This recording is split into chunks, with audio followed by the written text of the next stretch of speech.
Em nome do Pai, do Filho e do Espírito Santo. Amém. Louvado seja nosso Senhor Jesus Cristo, para sempre seja louvado. Que alegria! Estamos juntos mais uma vez para falarmos de Deus e falarmos com Deus. Você que ainda não é inscrito no nosso canal, inscreva-se, deixe também o seu like e compartilhe com outras pessoas para evangelizarmos, para levar o anúncio da palavra de Deus em todos os lugares. Nós estamos, irmãos, na primeira semana da Quaresma. Estamos vivendo esse tempo de graça, esse tempo de preparação, esse tempo de restauração, esse tempo de mudança de vida, de busca incessante de transformação de nossa vida. E nós, durante a Quaresma, nós sempre procuramos refletir sobre algum tema na campanha da fraternidade, como nós chamamos aqui no Brasil.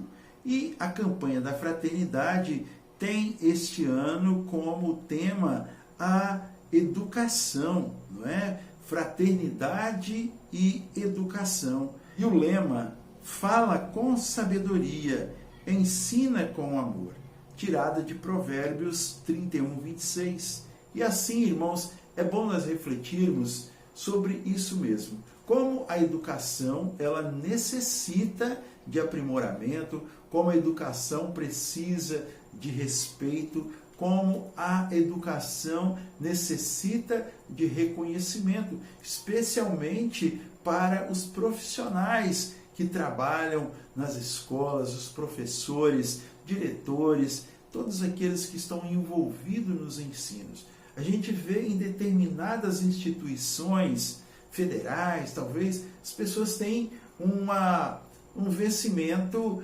bastante elevado, mas na maioria dos professores não tem um reconhecimento, não é? Estaduais, municipais, e as pessoas vivem aí. Aqueles que ensinam tudo a todos são os que menos têm remuneração.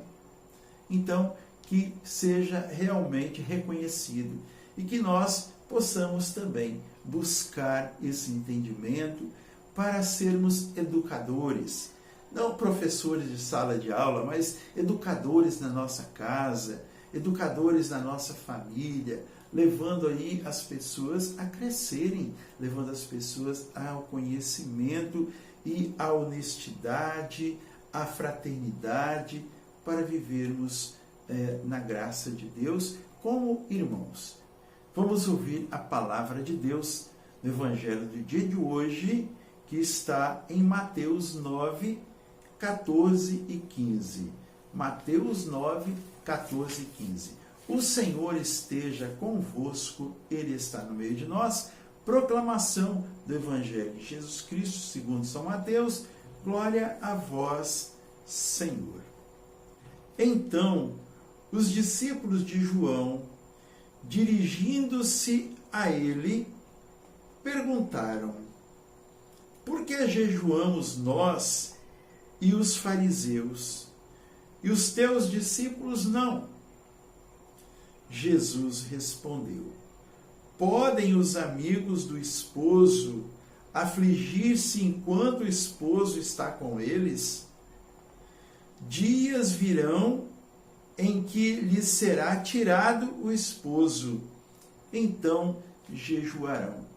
Palavra da salvação, glória a vós, Senhor. Que as palavras do Santo Evangelho perdoem os nossos pecados e nos conduzam à vida eterna. Amém. Irmãos e irmãs, veja que aqui os discípulos de João, eles estavam incomodados com os discípulos de Jesus, porque os discípulos de João jejuavam e os discípulos de Jesus não jejuavam. Então, eles foram tirar satisfação, não foi apenas uma pergunta, mas foram tirar satisfação. Por que nós jejuamos e os teus discípulos não jejuam? Jesus, então, devolveu a pergunta para eles de uma forma bastante inteligente, sábia, quando Jesus disse: pode os amigos do noivo fazerem jejum enquanto o noivo está com eles? Quer dizer, numa festa, né? Quem vai para uma festa para poder fazer jejum? As pessoas vão numa festa, elas bebem, elas comem, elas se divertem. Então, Jesus estava falando, claro, no bom sentido, né? Porque Jesus, estava com os discípulos. Então, era motivo de alegria. Por isso, eles não jejuavam. Mas, Jesus disse, virá a hora em que o noivo não estará mais com eles e eles, então, jejuarão.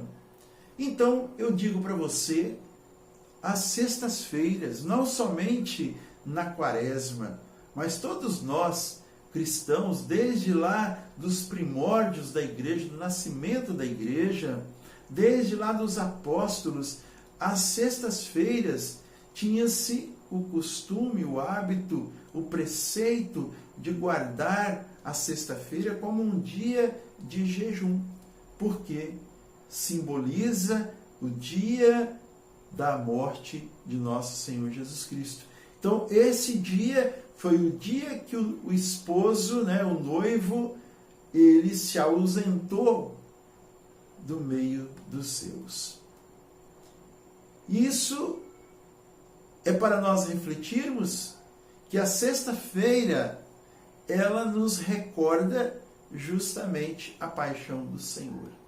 E por isso, a paixão, um dia de, como se diz, não um dia de tristeza, vamos dizer assim, mas um dia de silêncio. Muitas pessoas dizem, sextou, pessoa posta nas redes sociais, sextou, várias charges e um monte de coisa, né? Os memes da sexta-feira, mas nós deveríamos postar a nossa esperança, a nossa gratidão ao Senhor por Ele ter dado a sua vida por nós. E Ele, então, deixou como alimento para nós o seu corpo, que foi ali morto naquela cruz, mas se fez carne, se fez alimento para nós, para todos nós. Então, irmãos, nessa quaresma que nós iniciamos na quarta-feira, vamos buscar viver uma quaresma diferente? Vamos procurar viver uma quaresma de uma forma mais profunda do que nós vivemos nas anteriores? Eu não sei como você viveu a quaresma anterior. Não estou falando que você viveu mal, mas vamos buscar uma maior profundidade, vivermos esta quaresma mais centralizada na paixão do Senhor, mais centralizada na reflexão sobre o amor de Deus por cada um de nós, o amor de Deus que se esvaiu em sangue para nos lavar, para nos purificar e para nos dar vida em abundância.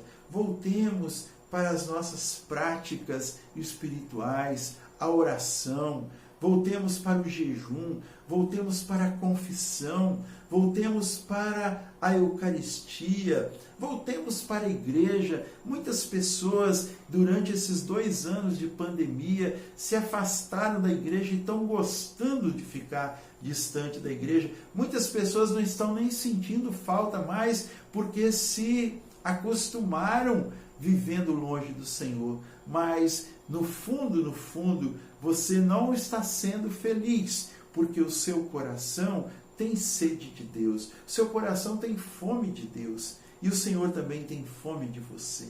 Então, vamos, quaresma, tempo de penitência, tempo de jejum, tempo de oração, tempo de caridade, tempo de nos voltarmos para o Senhor, voltarmos com tudo, para colocar diante dele as nossas fraquezas, as nossas limitações, as nossas doenças físicas, espirituais e emocionais.